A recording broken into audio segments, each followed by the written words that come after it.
Hello दोस्तों, स्वागत है आपका आपके अपने चैनल रेणुका धर्म में। आज मैं आपको भगवान परशुराम जी के बारे में बताऊंगी। पर इससे पहले अगर आप चैनल में नए हैं तो चैनल को सब्सक्राइब करें ताकि हमारी हर कहानी आप तक सबसे पहले पहुंचे। तो चलिए शुरू करते हैं। मर्यादा पुरुषोत्तम श्री राम जिनका सादर नमन करते हो, उन शस्त्रधारी और शास्त्रज्ञ भगवान परशुराम की महिमा का वर्णन शब्दों की सीमा में संभव नहीं। वे योग, वेद और नीति में निष्णात थे। तंत्र कर्म तथा ब्रह्मास्त्र समेत विभिन्न दिव्यास्त्रों के संचालन में भी पारंगत थे, यानी जीवन और अध्यात्म की हर विधा के महारथी। विष्णु के छठे अवतार परशुराम पशुपति का तप कर परशुधारी बने और उन्होंने शस्त्र का प्रयोग कुप्रवृत्तियों का दमन करने के लिए किया। कुछ लोग कहते हैं परशुराम ने जाति विशेष का सदैव विरोध किया, लेकिन ये तार्किक सत्य नहीं। तथ्य तो ये है कि संहार और निर्माण दोनों में कुशल परशुराम जाति नहीं अपितु अवगुण विरोधी थे। गोस्वामी तुलसीदास के शब्दों में, जो खल दंड करहूँ नहीं तोरा, भ्रष्ट हुए श्रुति मार्ग मोरा की परंपरा का ही उन्होंने भली भांति पालन किया। परशुराम ने ऋषियों के सम्मान की पुनर्स्थापना के लिए शस्त्र उठाए।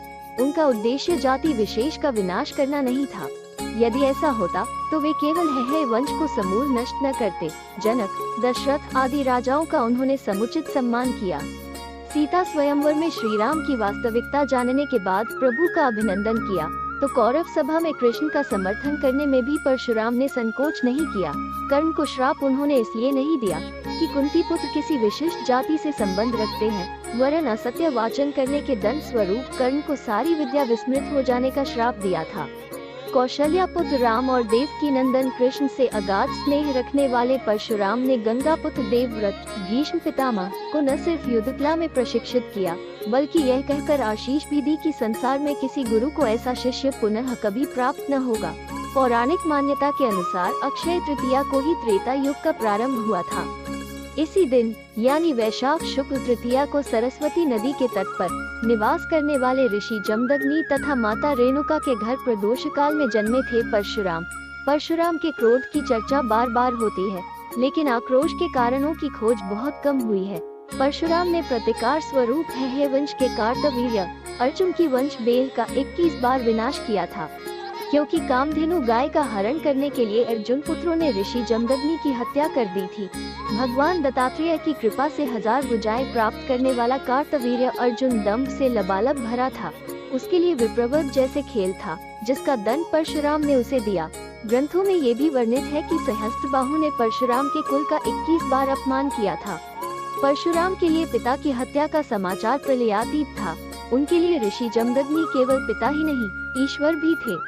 इतिहास प्रमाण है कि परशुराम ने गंधर्वों के राजा चित्ररथ पर आकर्षित हुई मां रेणुका का पिता का आदेश मिलने पर वध कर दिया था।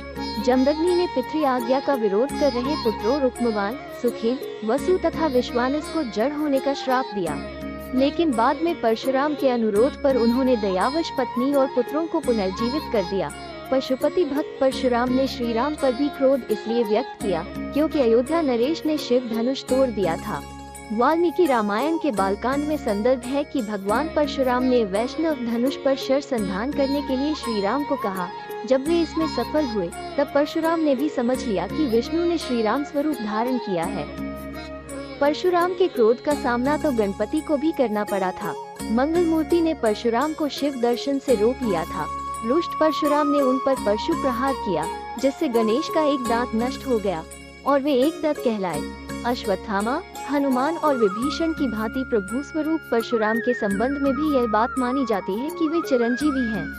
आप सभी को हमारी आज की वीडियो कैसी लगी? अच्छी लगी तो नीचे कमेंट करके जरूर बताएं और वीडियो को लाइक करें। और अगर आप चैनल में नए हैं तो चैनल को सब्सक्राइब भी करें। धन्यवाद।